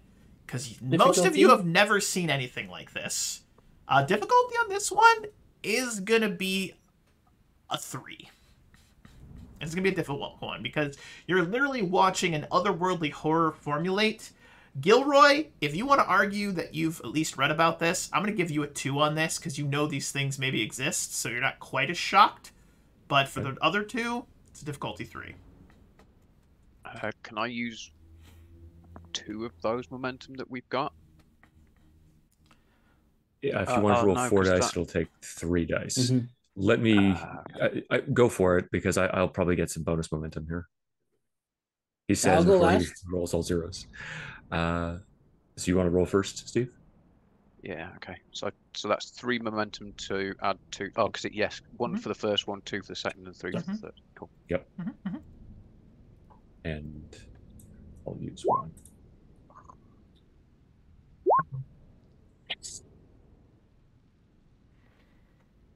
Wow, you get a momentum back. Very nice. So I needed 3 successes though. You didn't I? did. So if I spend a fortune, can I do I re-roll all of them? You can roll as many as you'd like. I believe it's up to 3. As far as is it 1 for 1? You know what? I believe it's like the Fallout one, where you spend the 1 and you can re-roll as many as you want. So we're just gonna go with that because we're playing a little fast and loose. It is. I actually checked before the stream, Perfect. so it's whatever you want to reroll. Okay, So yeah, I'll re-roll. Just like I'll spending take the luck last- in Fallout, as far as I understand. It's a very similar style. Perfect. Okay. I'll take the last 2 Boom! momentum and give you a threat, Yes. and that will be 4 I love it. dice for me. I love it. Let's go. That's 2 successes. So yeah, that's a. Do you want to spend a fortune to re-roll? Oh yeah. You've got the fortune. Um, Hey, we're at the climax here. This is the big bammo. This is the big whammo here. So that's 2 dice. No focus. Okay. For a moment, each of you is captivated. You feel as though you are prey, like a rabbit who has been cornered by a pack of hounds, like a fox that is being chased by that same pack of hounds. You feel small, insignificant, and utterly powerless against the horrors that exist beyond the veil. For a moment, you feel this. Then Father Gilroy, a particular Bible passage, it kind of enters your mind and steals you against this moment, and you snap out of it. Tiny. In your mind, you think to yourself, that's not real. This is all bollocks. You steel yourself. Appleton, you remember the most delicious drink you have ever made. It was something along the lines of the finisher. And just you can almost taste in your mouth, and you steel yourself against the horror that you're witnessing. Each of you has placed yourself precisely where you intended to be. The Master, the Black Sun Master, rises up. The creature seems to almost be formulated. You have positioned yourselves to have the pure and truest element of surprise. What would you like to do? Who wants to go first? What's the plan? I'll land on Tiny's whatever he's gonna do. It's gonna be fun, whatever happens. Question for you, GM. Based on what I see of the cultist leader, do I think that he would be affected by the Ugin sign? Yes. Then I am going to immediately cast that. As I see the creature is just about to coalesce, the flesh sort of rippling across the last of its bone structure and skeletal structure, recognizing that we have seconds to act, I'm going to cast the Ugin sign on the one who is performing the ritual itself. And bear with me because we're going to be leveraging pretty much everything I've got here. So I will spend a fortune for 2 successes. I will use both mystical power and a price to pay, my 2 talents. So the power is going to increase by 2 to 6. And the spell's cost is going to give me 1 more mental stress per effect rolled. Then a price to pay, I'll gain 2 bonus momentum if I succeed. But it's also going to cost me 2 more challenge dice of damage. I will cast the Ugin sign, which is a difficulty 3, Academia, and Will. And I'll give you 3 momentum to roll 3 dice, Give me 3 along threat. with the 2 successes. Well, 2 momentum and 1 Oh, threat. 2 with threat. Okay, perfect. I love it. Yeah. So target number is a 15. We watch as Gilroy rises up and begins to speak in these otherworldly languages. It's almost as though he's not actually speaking. It's almost like these guttural, kind of strange, otherworldly things. I believe that was only one success. It's actually 2 successes because of my focus, and it's yes, 4 successes because I spent fortune. So you get a momentum back, which is awesome. As he begins to chant, you hear not only his voice, but what sounds like he is... If you've ever heard folks that are like doing the beatboxing and they can make sounds on top of sounds, it is his voice and another voice, and it's a lower and it's a higher octave, and it starts to sound like it is these 2 voices, these choruses. You can almost see the words of the Black Master and Gilroy as he rises up. Imagine you have a Bible in your hand. This is just what I see, and you're like hand outstretched or something. Or is it the? He actually does, as he's rising, he withdraws this strangely tattered, ancient sort of raggedy doll from his coat pocket. Yes, and you see he him begins to chant over it. I love it. And he has it in his hand outstretched. And you see the Black Sun, this strange, mutilated face. He turns towards you. His hand rises up, and in his hand, he has a similar-looking little idol. Different. It has, like, no head. It's got, like, a tongue for a head. But he grips onto it. You can see his hands crunch into it. And you can see each of them appear to be having a battle of pure will. Pure will in this moment. Now, correct me if I'm wrong, we now have to roll some challenge dice with the spell thing for its effect, because you've succeeded in casting it. Okay? Yep. Yep, so we're going to roll those challenge dice then. So that would be, because of the talent that I have and the power itself, that's 8 challenge dice worth of damage, with Drain 1, Piercing 2, and then we'll talk about the bonus momentum spend here. Okay. 9. Plus all those effects. Wow. So those add Drain. 1, 2. So, here's where we're at. We watch as he rises up, and we can see this man. And for a moment, we watch as Gilroy's hair and kind of the outline of him start to flake and fade away, as though he is starting to turn to ash. We watch as Gilroy grips tighter. His voice raises up. This chorus seems to emanate literally from him, not just his mouth, but from him. There is this boom, boom kind of pulse, and we see the whole room kind of bow in and out. The creature begins to roar in what sounds like both pain and frustration. We're not going to say exactly what happens there. We're just going to hold on to that, because I think simultaneously I'd like to know what Tiny and Appleton are doing. Tiny, what are you going to do? Go ahead, Gil. As soon as he hit... Sorry, go on. There's one other thing. I take stress damage. Yes. 5 challenge dice of... Yeah, absolutely. We're going to get to that. I want everything to happen simultaneously just for cinematic effect. I remembered that. We got it. You're just... So you see this all happening. Tiny, what are you doing? He is going to draw his pistol and just start charging towards these random... in my mind's eye... underlings. Yeah, he's just popping out. I just saw you popping out and just start popping the underlings. All right, go ahead and make a combat check here. As simultaneously we see Tiny go, huh? Ah!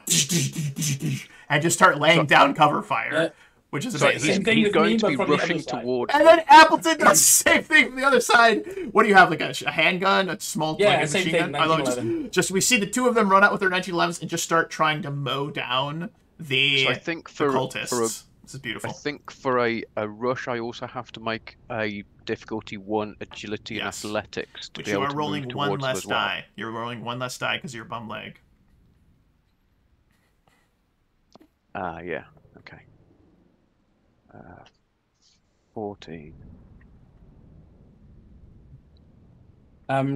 Yeah. For me, I will use that fortune to get those 2 successes. Anyways. Love it. And yeah. So I'm rolling 1d20, not 2. You definitely went for the big money, no whammies, Gilroy. I appreciate you. You're just like, I'm going all out. Let's get weird. Probably gonna kill me, but probably. But you know what? We don't know that. It's okay. We don't know that. I do. Oh, so close. There you go. That's 1 success though. It's good. There's 2 successes. You go for it. Yeah, you get perfect. Awesome. So we watch as the 2 of you start gunning down. One of the cultists goes down. The other cultist goes down, completely unaware of the attack taking it. As that is coalescing, and we hear them screaming against the roars of both the Black Sun Master and Gilroy, this chant, this battle of wills. Gilroy, I I need us to roll those challenge dice to deal you some damage and see if it knocks you out. Yep. So I get 2 for each effect, 2 points of damage to me for each effect, so that's just 2 points of damage. That is not terrible. We watch as part of his face starts to flake away. The tongue of this creature seems to break the barrier, elongating, serpentining down the central aisle of this almost cathedral-like building. It gets right up next to Gilroy's outstretched hand. His voice rises up, and we watch as the tongue, similar to the way that the muscle was growing and formulating around the bone, starts to discorporate, seeming to go and rewind. His voice continues to rise. We look back on the Black Master, and we watch as his face starts to bow and bend and break, and he starts to scream, 9! 9! And we watch as he is pulled towards the center of this swirling portal, his face elongating, his body. You see him try to pull back. He's trying to let go of the doll that he has, but his hand is stuck in the vortex. The creature's tongue retracts back, wrapping around him as it continues to disintegrate. He is pulled in. The remaining cultists are pulled in. There is a swirl of bone and muscle and sinew and clothing and dead, angry Nazis. I need everyone in this moment to please make a will and resilience check, please. Difficulty of 3. Oh. Swirling around, you hear this kind of swirling noise as it spins around and around, and you watch as it rises up and almost sounds like the flushing of a toilet.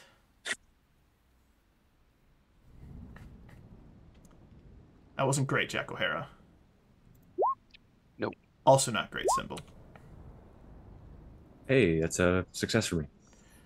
He watches Gilroy, a little bit of dust flaking off of his side of his face. Slowly, you lower the doll. And you look stoic as fuck. While the other two take 3 points of stress. And throw up. There is a moment of silence that starts to fall over the chamber. The civilians, who are still strapped to those pillars, still are crying, their eyes wide with fear, a lack of understanding. But the ritual is broken, and the Black Suns, for now, defeated. Yet you can hear the pounding of many boots coming from the chateau above. Whether they are arriving to continue the fight, or running to summon more forces against you, is irrelevant. You have now overstayed your welcome and need to flee the area. Getting back to London to report this will be challenging, but at least the world, for now, is a safer place. And that, my friends, is the end of our short introduction to Call of Cthulhu. Or, excuse me, Achtung, Cthulhu. Absolutely fantastic job, everybody. I had an absolute riot. I hope you did too. I thought it was a lot of fun. Yeah. It's a cool system. I'm glad it was the priest that sorted everything out, and like the you know what? commando That and the could have bartender gone are really like, well "Whoa." or really bad. Really bad. And Matthew, I gotta give props to you, man. Like you went all in. Yeah. You went all in. That was perfect. Absolutely perfect. But you guys have fun. That's the most important thing. Did you have a good time? Yeah. Absolutely. Good. That Good was super system. fun. That was super fun. It's I've never run this system. There's a lot that I don't know about it. I was, candidly speaking, kind of flying by the seat of my pants. I've done a lot of Fallout. I've done a lot of Star Trek Adventures. Having now run this, I think if I sat down and did a little bit more research into it, I think I could really enjoy this. It's definitely a little bit more lighthearted. And again, it's still scary and creepy and whatever, but I think it's a little bit more fast-paced, lighthearted. Kind of reminds me of like Pulp Cthulhu. That's exactly it. Yeah, it is what it feels like, which is cool. It takes a little bit of, like, you have more agency in the Cthulhu mythos than you do in, like, your standard, like, Call of Cthulhu 7th edition. Good luck, Matthew. And Sybil. But I like it. It felt, I liked it. That's all I can say. What are your guys' thoughts? Just because, again, I've never run this before. Good. Yeah, Yeah. setting's good. I think the also the ability to mix like I don't know with things like Pathfinder and D&D, you're not kind of locked in, but you've kind of got priest or cleric, fighter, ranger type fairly standard archetypes, but the ability to kind of mix and match between okay, you've got skills and then you've also got a specific focus within that skill. Gives you a lot of agency to be like, no, actually, my guy is kind of like that, but he's more detailed in this. Like, Father Gilroy isn't just priest guy, spellcaster. That's pretty cool, right? That does seem cool. I agree with that. Yeah. Any other thoughts? Any other things that to add to that? It has more of that flexibility, like even compared to like Star Trek, where Star Trek is even more flexible than D&D and the classic ones. This one it gives you that bit even more flexibility for the setting. Like I wouldn't expect this type of flexibility in like Star Trek. But at first I was a bit I remember when I created the character I was a bit like confused why I had so many like ones and like in skills. But now it makes sense because you're not locked in. Yeah. I like that. No, I agree. I think this takes everything I like about Star Trek Adventures. I really like the 2d20 system. I like this whole like here's a DC, get a certain number of successes. Your DC is set by you to determine how many successes you get. I set the number that you need to succeed. It's so simple and it's so narrative, but there's still that sensation of rolling the dice. And I like what you guys have said about this whole like you can build a character, but we could have 3 priests in the group and all could be different. I could be a totally priest different. that's really good with guns. I'm ex-military. I was a cleric or something. And not a cleric. That's what I'm thinking of. The why can't I think of the name of a priest in the military? Help me, somebody. The Padres. Sure. That's chaplain. title, You're a yes. chaplain. Maybe you're in the military, right? You're a chaplain or something, and you did see some combat. You could be like Gilroy, where he's a spellcaster. He's done a lot of research into. He was an academic, above and beyond being a man of God. So I just thought that was really cool. Yeah, I think that section when you're going through that character creation bit that you're creating or you're picking, you've got. Was it 3 or 4 different? What's your character background? What's your character archetype? And they're completely isolated from one another, like you say. And it So gives you're not a like good locked way in of- once you've. Yeah. You pick an infiltrator or a commando. Your background doesn't have to be military type. You can pick anything. So you're not predetermined once you've started down a route. It's quite nice. I love I'd it. say the system just in play was far more fluid than I would have expected. Fallout, for instance, the attempt at rendering Star Trek Adventures into something, a kind of hybrid narrative combat system, didn't really work for me in Fallout. But here, it really seemed to flow quite naturally. I'm not certain about why or what the reasons for that might be, but in the end, the end result was more effective, more fluid. That's a very insightful. I like that. Yeah, no, I would fully agree with that. I think this one's going to go on my short list of things to potentially run in the future. And that was part of why I wanted to do this. Obviously, it's spooky themed. It's Cthulhu, but also I really wanted to just try the system out. I've watched a brief couple of actual plays of it through Modifius. They actually put some on, and it seemed interesting. But until you actually get into it, you actually walk through character creation, actually run something, go through an adventure. And the starter set, I think, did a great job of giving us a chance to really, flex those muscles. But I want to just say thank you so much, guys, for playing. I know this is a Saturday afternoon or Saturday evening for some of you. Thanks for staying up with us here, man. I really appreciate it. But this has been an absolute joy, and I know I'll see all of you back on the stream. You are all regulars, so thank you again. But any final thoughts, questions, comments, or concerns before we take a quick break and move on to our next adventure for the day? You've got me excited for Call of Cthulhu tomorrow with those descriptions. Oh, Great stuff. Thanks, man. I gotta admit, Matthew, I'm a little nervous to run a Cthulian setting for you because that's your bread and butter, and I don't want to let you down. So I've read August Derleth. There's nothing that you can do that's worse than that, okay? God bless you. I appreciate you, man. You make me feel good. That's wonderful. I'm excited to play with you again. I love having you as a player. I love having you as a friend.